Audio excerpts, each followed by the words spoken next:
Everyone, Merry Christmas and Happy Holidays to all of you watching this video. And in general, I'm very thankful. And hopefully we get a Lakers win. That would be a wonderful Christmas present, holiday present for all of us, right?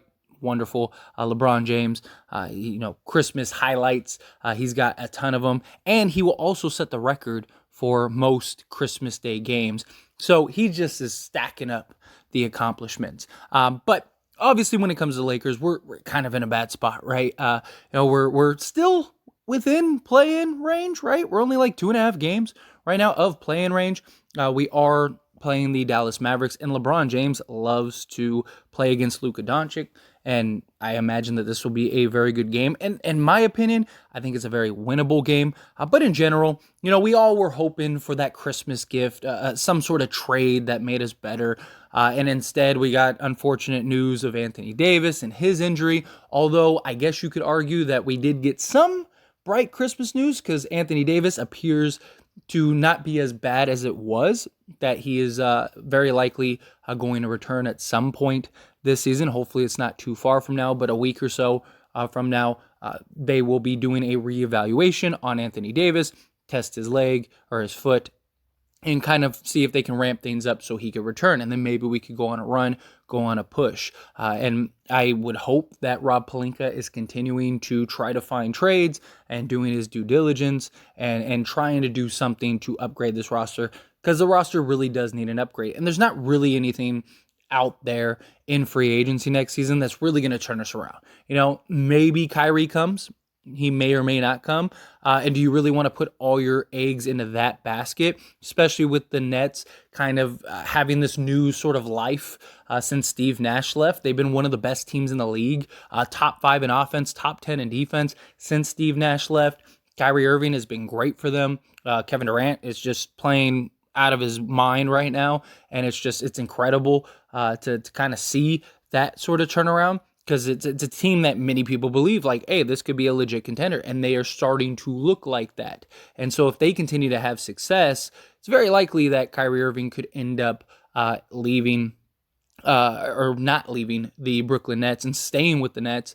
And then the Lakers are kind of stuck. Like, what are you going to do? Miles Turner? Well, Miles Turner is working on a contract extension. And if he signs a contract extension, there goes him. So you're kind of left with what? Like Gary Trent Jr. Is probably like the marquee, just because of like the potential and his age and stuff like that. Like, that's probably the big marquee acquisition. It's like, you might as well do a trade. You might as well make some move to get something done. Now, of course, there's all these rumors of Zach LaVine and DeMar DeRozan, Trae Young, he might want out. And so maybe the Lakers can kind of get in play on some of these stars. But even then, like the stars, like there are other teams like the Knicks would love another star, or would love a star in general, right? Depending on where you rank their guys. So they're a team that has just like a treasure trove of stuff and just waiting for the moment and the opportunity to go and make a move to go get that said star to that. And then that would basically take the Lakers out of any trade conversations there. Like, maybe you could get like a DeMar DeRozan. I don't see somebody like him getting a ton of offers and deals and packages. And not just that, like, is Chicago going to want to take on long-term money? Things along those lines, right? There is the potential of maybe getting another star. But personally, I think Anthony Davis and LeBron James are enough from what we've seen, right? They just need the right pieces and depth around them. And if you could put that around them, then I think that the Lakers could be off to the races and really be a contender, And if not this season, maybe next season. But you got to make a move, right? You got to make a trade in order to do that. And then maybe you have enough to kind of make a push this year. If not, then it's okay. At least you have stability. You have a full training camp. You have all the things with the new players that you added, whether it's a Hornets deal or a Spurs deal or whatever, right? Hopefully they get something done. Very likely we're not going to see anything by the new year. Now, I would love to, if we could get something like that. Cool, I am all for it. But realistically, it'll probably be closer to the trade deadline than the new year, because they're probably going to want to see what happens with Anthony Davis. Is he going to be able to return to a point to where like the Lakers can go and put themselves in a position to maybe fight for a play-in or maybe a playoff spot. And then that would kind of give Rob Pelinka some more incentive, or maybe Jeannie Buss some more incentive to maybe go pull off a deal, go pull off a trade. That is something else. But again, they're probably going to want to see what's going to happen with Anthony Davis before they pull the trigger on any trades or anything like that. So we'll see. We'll see how it goes. Good news is, I guess, is that we're about 2 to 3 weeks away from when teams are more willing to make trades. Right, middle of January to late January, going into February is usually when teams are more incentivized to make deals, to make trades, because it's like approaching the midway point, and so they kind of are like, okay, well, let's make a decision. So maybe then, in 2-3 weeks we can get a deal done and kind of turn this season around. That's a real possibility. Obviously, again, to touch on the Luka and LeBron James Christmas Day game, this is going to be the marquee matchup, right? The older versus the newer, they're very similar players, very similar styles, and many people, compare Luka to LeBron James, and LeBron James takes note of that. He is aware of that. And LeBron always seems to love to show up against Dallas, against the Mavs. And you know what? It's funny. I don't remember where, unfortunately, but I saw a post the other day that was like, the Mavs would be the worst team in the league without Luka, if like you look at the roster, and it's actually kind of true. Like Luka's Mavs kind of remind me of like a young LeBron Cavs. Where like they have a bunch of guys and they're like a good team, and like they always seem to be in it. And you always are like, oh man, yeah, like this team could win a championship. But in reality, you look at the team and you look at the roster and you're like, if you take Luka off, like which one of these guys is leading you to even a playoff, like a playoff appearance? And you're like, oh yeah, none of them, right? Like that's kind of how like the Cavs were in LeBron's early years, in his first stint when he was drafted. You like look at that roster and you're like, okay, like, yeah, like you got Mo Williams and like Egauskas and Varejao, and just like what is this? Eric Snow, like you're like, okay, sure, like that's you got a great bench team there. But in reality, it's just LeBron was so good, he was able to take that team to 60 wins a season, but kept falling short. And that's kind of how it feels with Dallas, right? Like they have this team, and it's like you look at the team, and it's like, man, if you took Luka off, like that might be the worst team in the league. But Luka's just so good that it's just like, man, that team has a chance every year. So I don't know. Hopefully, Mark Cuban, he's willing to go all in. He loves his Mavs. He's arguably the best owner in the league. So he's a guy that he'll do what he has to try to win a championship and put guys around Luka. So we'll see how that develops. But in the meantime, this should be a fun game. I do think that this is a winnable game. I do think the Lakers can win this game. I think the Lakers match up really well, even without AD. I think they match up well against the Dallas Mavericks, right? They got to guard the perimeter, though, because Dallas, they love to shoot threes, and they can get hot, and all of a sudden we could be down 40. And that's not what we want, right? We want this to be a competitive game at the very least, and hopefully walk away with a win. But I do think this isn't a team that has like a ton of like giant size and a bunch of like low post threats and stuff. You kind of got Luka and LeBron as like the equalizers. They'll balance each other out. And then like their role players against our role players. I like the matchup. I really do. I don't think that I don't think there's anybody on the Dallas Mavericks that you look at and you go, man, that guy's going to be the guy that's going to, absolutely kill us. Although you could say that for every game the Lakers play, right? Like there's that one random player that comes out and gives you 30. And you're like, of course, this guy averages a point and a half a game. And tonight he went off for a career high 47 points. And you're just like, well, okay, like, sure, that's how this is going to work. But I'm excited for this. I'm looking forward to this. Should be a fun game, and we'll have the conversations as always in the post game stream. But Rob Pelinka, I just really hope he's doing due diligence. We know he's looking. We know he's trying to find something.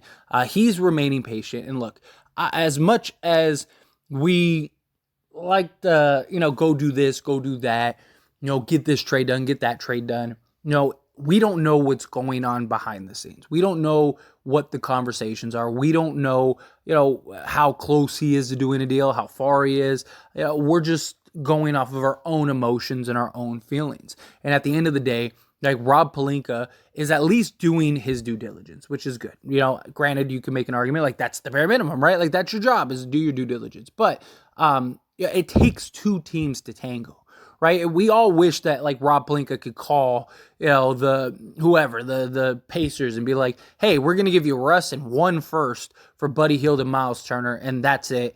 Deal's done. I'm sending you the papers to sign." Right, and then they sign it and it's over and all is right. Right, unfortunately, that's just not how it works. Right, Rob's gotta go back and forth. He's got to go back and forth with all these teams. What pieces make sense? What do you want? What are you willing to give? Oh, you want both first for, Cam Reddish? Like, not going to happen. Like, and that's the other thing too. Like, teams asking prices are so high right now. And a lot of teams, part of that is it's the Lakers, right? And then the other part of that is just, it's so early. There's no incentive for these teams to make a trade yet, right? Like, come closer to the trade deadline, maybe Chicago, they blow it up. If the Hornets, if they end up signing, Miles Bridges, they're working on an extension with him and trying to get him back with the team. If that happens, maybe they're incentivized to start making some trades because they're like, okay, well, we just paid Bridges. We got to unload some guys. We have too much salary for a team that's, an 8-win team. Like we gotta unload some guys, and the Lakers make a lot of sense. Maybe then some deal could get done, but it's very likely, teams are like, hey, like that was the whole thing with Bojan Bogdanovic, right? It was like the Lakers were willing to give up a first-round pick, but Detroit was like, hey, we don't really want to trade him to begin with. 2, if we're going to trade him, like we could probably get a first from several teams at the trade deadline. So if you want him now, it's an unprotected first. But otherwise, we're just going to wait and see what we can get at the trade deadline. And a lot of teams, that's probably the conversation, right? Like, sure, we'll trade you these guys right now, but it's going to cost you X rather than at the trade deadline. Because at the trade deadline, we could just do the same deal with you and we'll take what you're offering. But if you want it now, it's going to cost you a little more premium. Oh, and by the way, you're the Lakers, so we're going to charge you the Laker tax, right? Like, that's just how it goes. Like, no team wants to be the team that makes the Lakers a contender. Name me a team that wants to be that, right? No team wants to be the Grizzlies with Pau Gasol, right? Like where you make the move and now the Lakers win a championship.